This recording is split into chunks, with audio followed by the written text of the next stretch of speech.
ప్రియమైన దేవుని బిడ్డలారా, ద్వితీయ ఉపదేశ కాండంలో మోషే ఇశ్రాయేలు రెండవ తరము ఐగుప్తు నుంచి వచ్చిన ప్రజలలోని కాల్బలమునకు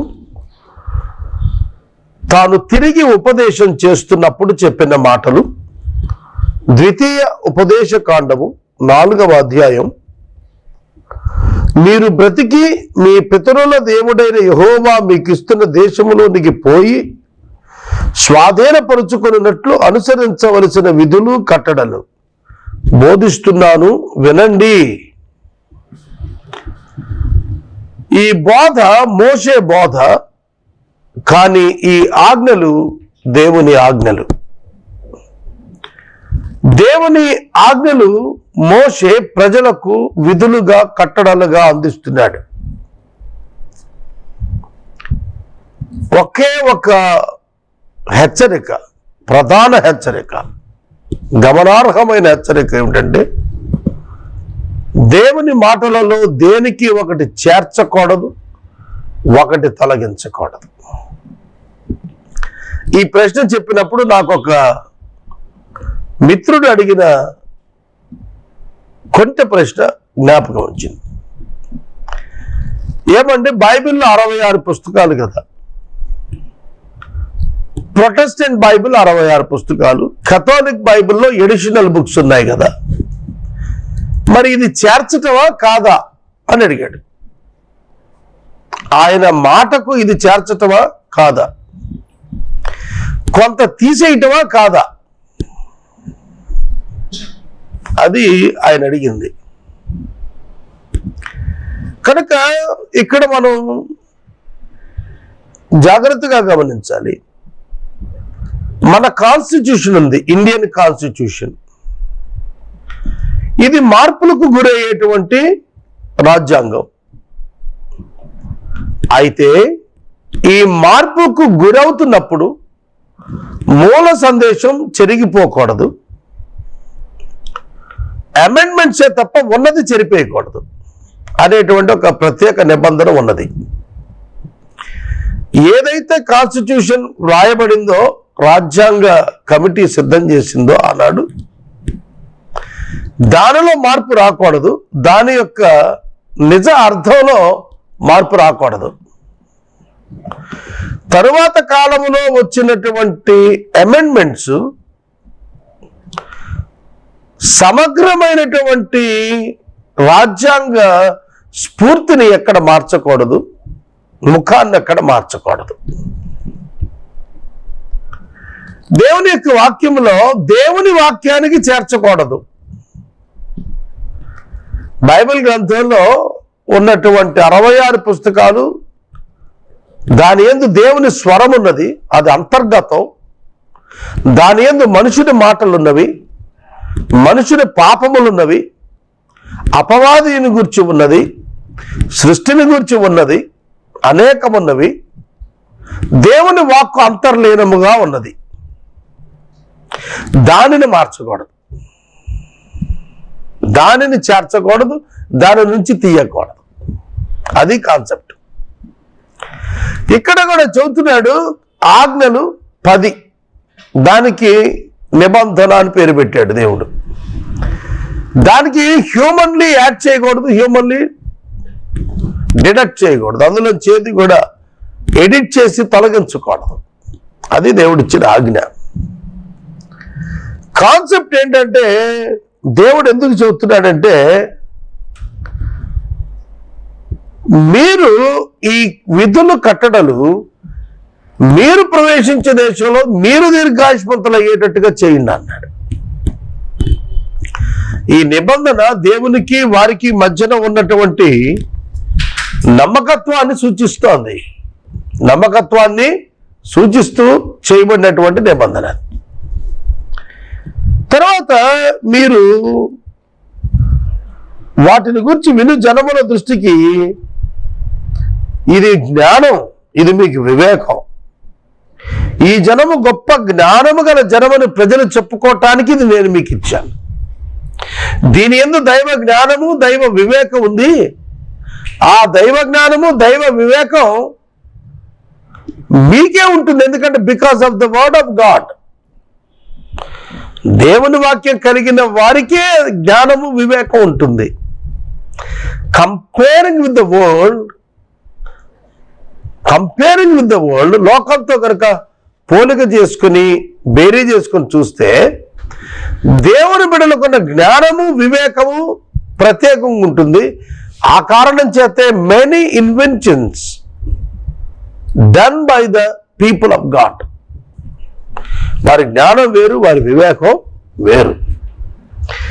దేవుడు చెప్పిన మాట, యెహోవాను హత్తుకున్న వారు సజీవులై ఉంటారు, ఆయనను తిరస్కరించిన వారు నశించిన వారుగా ఉంటారు. ఇదే మనకు న్యూ టెస్టిమెంట్లో మార్కు 16:16, నమ్మి బాప్తిస్మము పొందినవాడు రక్షించబడును, నమ్మని వానికి శిక్ష. నమ్ముట అంటే ఏమిటి? ఇక్కడే చెప్తున్నాడు కదా. నమ్ముట అనగా హత్తుకునుట. విశ్వసించి హత్తుకున్న వారు సజీవులు. నమ్మినవాడు సజీవుడు, నమ్మని వాడికే మరణము. ఆనాడు ఈనాడు ఒకటే ప్రిన్సిపల్. సోదరుడా, సోదరి, పరిశుద్ధ లేఖనాలు ఏం తెలియచేస్తున్నాయి? ఇశ్రాయేలీయుల కంటే తమ దేవుని మనసు తెలియచేస్తున్నాయి. ఎవరైతే ఆయనను హత్తుకొని ఉంటారో వారు జీవాన్ని కనుగొంటారు. దీన్ని రోమాపత్రిక 11వ అధ్యాయంలో పౌలు గారు అంటకట్టబడుట అన్నాడు. హత్తుకొనుట అంటే పెనవేసుకుని పోవుట, మానసిక భావన. ఈ మానసికంగా దేవునితో ఐక్యమగుట, దేవుని ఆత్మ యొక్క ఆలోచనతో మానసికంగా ఐక్యమైనటువంటి ఆలోచన కలిగిన వారు సజీవులు, అనగా వారికి మరణము లేదు. ఎవరైతే యేసుక్రీస్తు ప్రభువునందు విశ్వాసముంచి ఆయన యొక్క శరీరంగా ఉంటారో, వారు ఆయనను శిరస్సుగా ఉంచుకుంటారో వారు జీవం గలవారు. క్రీస్తు ద్వారా దేవుని జీవము విశ్వాసిలో ప్రవహిస్తోంది, అందులో వారు సజీవులు. భౌతిక మరణం సమస్యే కాదు, పునరుద్ధానం చేత దేవుడు దానిని కృపగా మార్చేస్తాడు. తరువాత దేవుడైన యెహోవా ధర్మశాస్త్రాన్ని ఈ ప్రజలకే ఇచ్చి, యూదులకే, యెహోవా మనకు సమీపముగా ఉన్నట్లు మరి ఏ గొప్ప జనమునకు ఏ దేవుడు సమీపంగా ఉన్నాడు అనే ప్రశ్న యందు యెహోవా సమీపస్థుడు అని అర్థమవుతుంది. జనమునకు యెహోవా సమీపంగా ఉన్నట్టు ఏ దేవుడు ఏ జనానికి సమీపంగా ఉన్నట్లుగా చరిత్ర ఉంది అన్నాడు. ఇది మనం అన్ని రిలీజియన్స్ ని క్వశ్చన్ చేయొచ్చు. ఈ ప్రశ్న నిజమైన ప్రశ్న, జీవము కలిగిన ప్రశ్న అయితే లోకానికి ఇది నిజంగా ప్రశ్నగా మన పక్షంగా నిలబడచ్చు. యెహోవా మనకు సమీపముగా ఉన్నట్లు మరి ఏ జనమునకు ఏ దేవుడు సమీపంగా ఉన్నాడు? Who can give the witness about the presence of their God in their lives? Like the people who gives the testimony of their God Jehovah. దేవుని ప్రజలు దేవుడైన యెహోవాను గురించి నాకు నా దేవుడు సమీపంగా ఉన్నాడు అని చెప్పినట్లుగా ఇంకా ఎవడు చెప్పగలుగుతాడు? ఏ జనాంగం ఏ దేవుని గురించి చెబుతారు అని అడుగుతున్నాడు Moshe. It's a wonderful argument. ఇది అద్భుతమైనటువంటి భావన. ఇది అద్భుతమైనటువంటి భావన. సమీపముగా వచ్చిన దేవుడు. పౌలు తిమోతి గారికి రాస్తున్నప్పుడు అన్నాడు, సమీపించరాని తేజస్సులో నివసిస్తూ అమరత్వం కలిగిన వాడై ఉన్నాడు అని చెప్పాడే. ఆ అమరత్వం గల సమీపించరాని తేజస్సునున్నవాడు ఇశ్రాయేలు జనాంగానికి సమీపానికి వచ్చాడు. హోరేబు పర్వతం మీద ఆయన వారిని దర్శింపవచ్చాడు. వారి ముందు వెనకాల నడుస్తున్నాడు. పరలోకమందు సింహాసనం మీద ఆసీనుడై ఉండాల్సిన ఆ ప్రభు ఆయన ఇశ్రాయేలు జనాంగానికి ముందు వెనక నిలిచి నడిపిస్తున్నాడు. సమీపానికి వచ్చాడు. ఇదే సమీపం అనేటువంటి పదం సంఖ్యాకాండంలో బిలాము కూడా వాడాడు. మునుపున్నట్టు కాదు, నేను సమీపముగా ఆయన చూస్తున్నాను అంటాడు. You can experience your god that and his presence will be with you. నీతో పాటుగా ఆయన సన్నిధి ఉన్నది అనేది నీవు తెలుసుకునేంత సమీపంగా ఉన్నాడు ఆయన. నీలోనే నివాసం చేస్తున్నాడు ఆయన. అది నువ్వు అర్థం చేసుకోవాలి. అందుకనే వాక్యం ఏం చెబుతోందంటే, ఏ దేవుడు ఇంత సమీపంగా ఏ జనానికి లేడు, ఒక్క యెహోవా తన ప్రజలకున్నాడు. యేసు తన యందు విశ్వాసం ఉంచిన వారికి ఉన్నాడని వాక్యం చెబుతోంది. అయితే నీవు జాగ్రత్త పడుము, కనులారా చూచిన వాటిని మరువక ఉండునట్లు, అవి నీ జీవిత కాలంలో నీ హృదయం నుండి తొలగిపోకుండానట్లు నీ మనసును బహు జాగ్రత్తగా కాపాడుకో. Very important. నీ కనులారా చూచిన వాటిని మరవద్దు. నీ జీవిత కాలం అంతా నీ హృదయంలో తొలగిపోనియొద్దు. నీ మనసు జాగ్రత్తగా కాపాడుకో. నీ మనసు మరిచిపోయే మనసు. ఎటువంటి మనసు? మానవుని మనసు.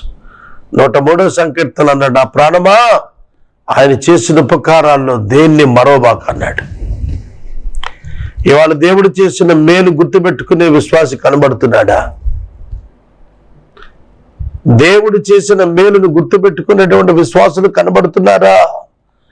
మేలును కొల్లలుగా పొందుతున్నాం కానీ కృతజ్ఞతగా విశ్వాసం చూపిస్తున్నామా దేవుని పట్ల? నువ్వు జాగ్రత్త పడు.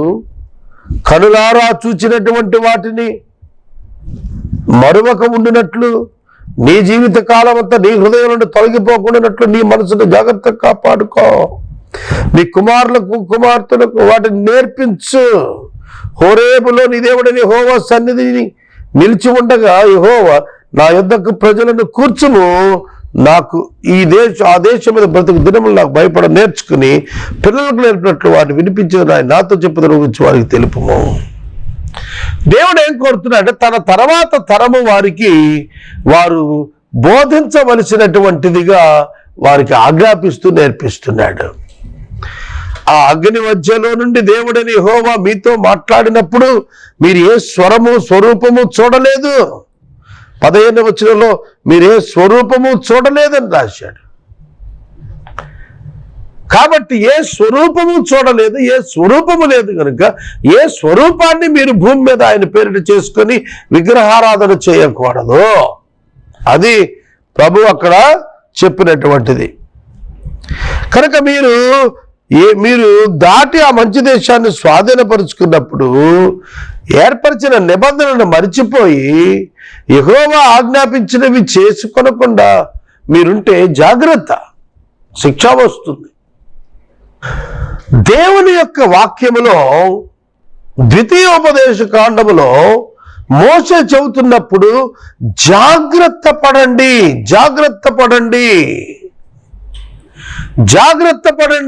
అని హెచ్చరిస్తున్నాడు. ఎందుకు జాగ్రత్త? ఆయన రోషం కలిగిన దేవుడు, అందుకు జాగ్రత్త పడండి. అగ్ని అయినటువంటి దేవుడు, దహించు అగ్నియు రోషము గల దేవుడు మన దేవుడు. మనం ఏది పడితే అది చేసి మన దేవుడు మనతో ఉన్నాడని చెప్తే కుదరదు. చూడండి, పాత నిబంధన గ్రంథంలో ప్రజలు దేవుని పట్ల భయభక్తులు కలిగి ఉండాలని నేర్పించబడ్డారు. అలాగున భయభక్తులను విసర్జించినప్పుడు దేవుని యొక్క శిక్షలు వారి మీదకి వచ్చేవి. అందుకు దేవుడు అగ్ని వంటి వాడు, రోషం గలవాడు కనుక ప్రజలు జాగ్రత్తగా ఉండాలి అనే సందేశం. కనుక విశ్వాసులైన వారు తమ ఇష్ట ప్రకారంగా ఎట్లా పడితే అట్లా బ్రతకటానికి వీల్లేదు. కొంత ప్రమాణం ఉన్నది విశ్వాసికి, ఆ ప్రమాణం ప్రకారం బతకాలి. ఈ మధ్యన ఒక యవనస్తుడైన సేవకుని గురించిన వీడియోలు సోషల్ మీడియాలో విస్తృతంగా వచ్చాయి. 25 సంవత్సరాల కుర్రవాడు, అవివాహితుడు, very big public crowd puller అయిపోయాడు. కానీ అతడు ఎంత గొప్ప సమూహాన్ని పోగేసి యేసు పేరిట ఎంతో గొప్ప సువార్త ప్రకటించినా అతడు చేసినటువంటి చిన్న చిన్న తప్పిదాలు నీతి బాహ్యమైనవిగా చూపించబడిన దృశ్యాలు అతని యొక్క క్యారెక్టర్ను, అతని మినిస్ట్రీని స్పాయిల్ చేశాయి, పాడైపోయాయి, ప్రజలలో అవమానం పాలయ్యాడు. దేవుడు అదే చెబుతున్నాడు, మీ ప్రవర్తన జాగ్రత్తగా ఉండకపోతే దేవుని బిడ్డలు మీరు, దేవునితో నిబంధన కలిగిన వారు, దేవుని యొక్క ఆగ్రహానికి మీరు గురయ్యేటట్టుగా మీ జీవితాలు ఉంచుకోవద్దు. జాగ్రత్త పడండి. రోషం గల దేవుడు, ప్రశ్నించే దేవుడు, తీర్పు తీర్చేటువంటి దేవుడు, జాగ్రత్తగా ఉండండి మోషే చెప్పాడు. Hour God is jealous. ఆయన రోషం గలవాడు. ఆయన మహిమను ఎవరికి నువ్వు ఇచ్చినా ఊరుకోడు. దేవుని స్థానాన్ని నువ్వు ఎవరికి ఇచ్చినా ఆయన ఊరుకోడు.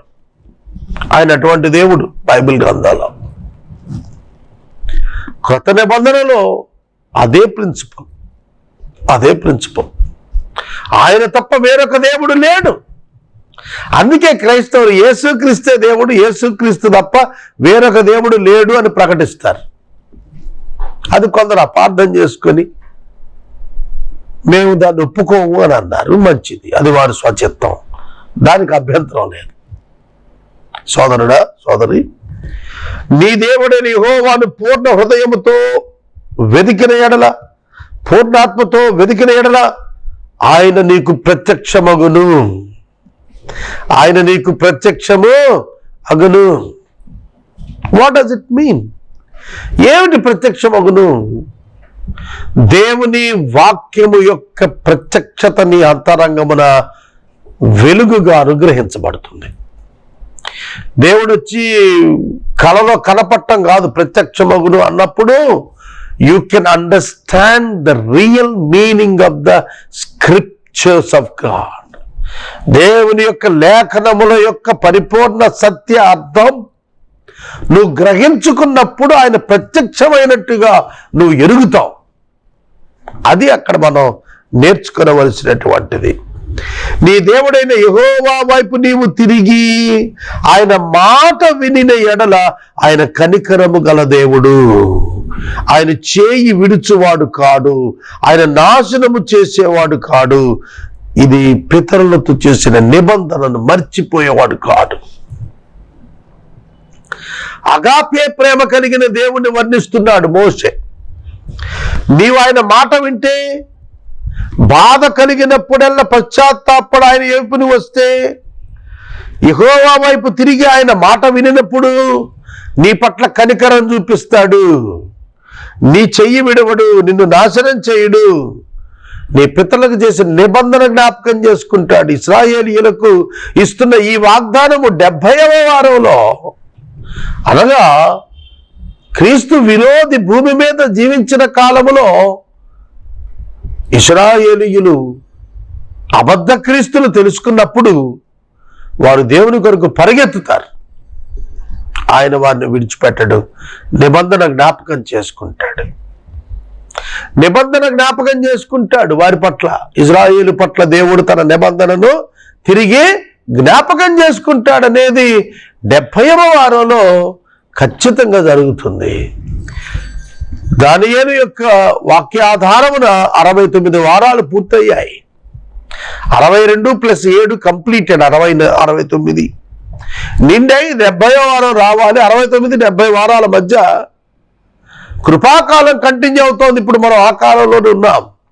ఏ క్షణానైనా ప్రభువు వారు ఆకాశ మధ్యమానికి రావడంతో కృపాకాలం ముగిసిపోతుంది. యూదుల యొక్క కడమ వారం ప్రారంభం అవుతుంది, చివరి వారం. కనుక వాక్యం జ్ఞాపకం చేస్తోంది, నిబంధన మరిచిపోడయ్యా, మీతో మీ పితరులతో దేవుడు చేసిన నిబంధన. ఇప్పుడు నీవు జాగ్రత్తగా ఆయన మాట విన్న ఎడలా, నీవు ఆయన వైపు తిరిగిన ఎడలా ఆయన కనికరము గల దేవుడు.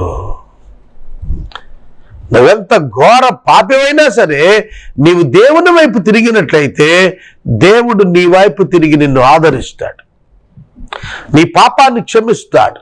ఆయన సిద్ధ మనసు కలిగిన వాడు, సిద్ధ మనసు కలిగిన వాడు. పాపి పశ్చాత్తాపంతో దేవుని యొద్దకు తిరిగి రావాలే, అంతే. పాప క్షమాపణ ఉచితంగా పొందుకుంటాడు. తర్వాత భూమి మీద నరుని సృష్టించిన దినం నుంచి నేటి వరకు కూడా ఇటువంటి వార్త వినబడిందా? ఇటువంటి వార్త, దేవుని స్వరము జనులు విన్నారు అనేటువంటి వార్త.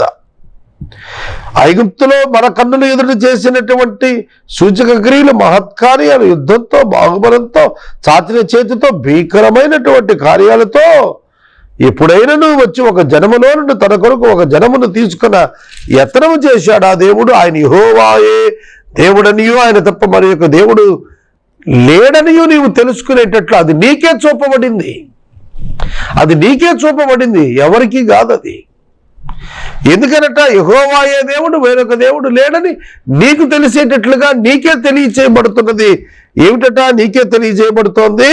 ఇటువంటి దేవుడు ఎక్కడా లేడు. ఇటువంటి రిలేషన్షిప్ ఎస్టాబ్లిష్ చేసిన దేవుడు మానవులతో ఎక్కడా లేడు. God has established a great relationship with him through the gospel and Jesus. సువార్త ద్వారా, క్రీస్తు నమ్మటం ద్వారా దేవునితో సంబంధాన్ని, సహవాసాన్ని నిర్మిస్తున్నాడు దేవుడు. అది ఆయన కార్యమే. కనుక దేశంలో నువ్వు దీర్ఘాయుష్మంతుడు అవ్వాలి అని అంటే కట్టడలు గైకోమన్నాడు. God is so faithful. Faithful people will receive the glorious blessings. నమ్మకస్తులైన బిడ్డలకు మహాద్భుతమైనటువంటి కార్యాలు దేవుడు చేస్తాడు. అదే చెబుతున్నాడు ఇక్కడ. మీ దేవుడు సామాన్యుడు కాదు, మిమ్మల్ని తనతో నిలవబెట్టుకోవాలనుకుని చూస్తున్నటువంటి వాడు. ప్రియ సహోదరుడా, సహోదరి, వాక్యం విన్నావు కదా. ఎటువంటి దేవుడు? రోషం గల దేవుడు, కనికరము గల దేవుడు. రోషము ఉంది, కనికరము కూడా ఆయన దగ్గర ఉంది. అట్టి దేవుణ్ణి నువ్వు తెలుసుకోమని నీకు తెలియజేస్తున్నాం.